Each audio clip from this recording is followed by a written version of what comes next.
North சைடில் ஒரு video ஒன்று போட்டிருந்தாங்க. அது பார்த்தேன். அது பார்த்த கொஞ்ச நேரத்துக்கு பார்த்தீங்கன்னா அப்படியே மனசு வந்து ரொம்ப இறுக்கிடுச்சுன்னு சொல்லலாம்.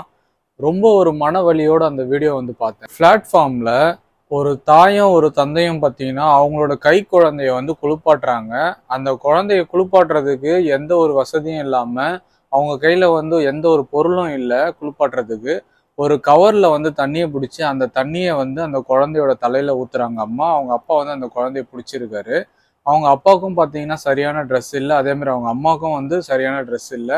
ரொம்ப வந்து வறுமையில இருக்கிறாங்கன்னு நல்லா தெரியுது. பிளாட்ஃபார்ம்ல இருக்காங்கன்னா பாத்துங்களேன், அவங்களுக்கு வந்து ஒரு வேளை சாப்பாடு கிடைக்கிறதே பெரிய விஷயமா இருக்கும். ஒரு பக்கம் பார்த்தீங்கன்னா, பணக்காரங்க அவங்க வந்து சொகுசா நல்லா சந்தோஷமா வாழ்ந்துட்டு இருக்காங்க. இன்னொரு பக்கம் பார்த்தீங்கன்னா, ஏழைங்க வந்து கஷ்டப்பட்டுட்டு அவங்க உடுத்த துணி இல்லாம, அதுக்கப்புறம் சாப்பிட சாப்பாடு இல்லாம, தங்குறதுக்கு இடம் இல்லாம இந்த மாரிலாம் கஷ்டப்பட்டுட்டு இருக்காங்க.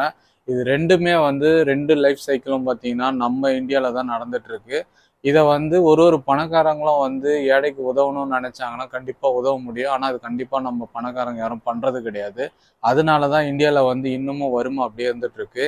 இந்த குழந்தை என்ன பாவம் பண்ணுச்சுன்னு தெரியல.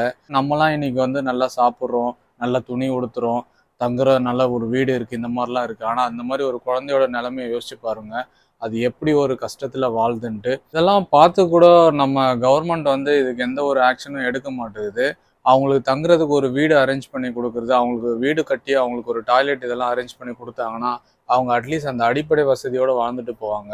இருக்கிற அந்த வாழ்க்கையோட அர்த்தமே இல்லாம, கடைசியில வந்து நிம்மதியும் இல்லாம, இந்த மாரி ரோட்ல திரிஞ்சுட்டு, ரொம்ப பாவங்க அவங்கலாம். அந்த குழந்தையோட அப்பாவோட கால் பார்த்தீங்கன்னா, அந்த வெரிகோஸ் வெயின் சொல்லுவாங்க பார்த்தீங்களா? அந்த மாரி நரம்புங்க அங்கங்க சுத்திட்டு இருக்கு. அவரு கழுத்துல வந்து ஆன்மீகத்தோட ஒரு டாலர் ஏதோ போட்டிருக்காரு சம்திங். அந்த ருத்ராட்ச கொட்டைன்னு நெனைக்கிறேன். அதெல்லாம் போட்டிருக்காரு. அந்த கடவுளுக்கே இரக்கம் இல்லன்னு தான் சொல்லணும். அவங்களுக்கு இரக்கம் இருந்ததுன்னா, இந்த மாரி கஷ்டப்பட வைக்க மாட்டாங்க. இதெல்லாம் பார்க்குறப்ப என்ன தோணுதுன்னா, மனுஷ பிறவின்றது ஒரு பக்கம் வந்து சொகுசாவும், இன்னொரு பக்கம் வந்து இப்படி கஷ்டப்படணும்னு வந்து தலையில எழுதிட்டு கடவுள் வந்து படைச்சிருக்காரு. ஏன் இப்படி படைக்கணும்னு எனக்கு ஒண்ணும் புரியல.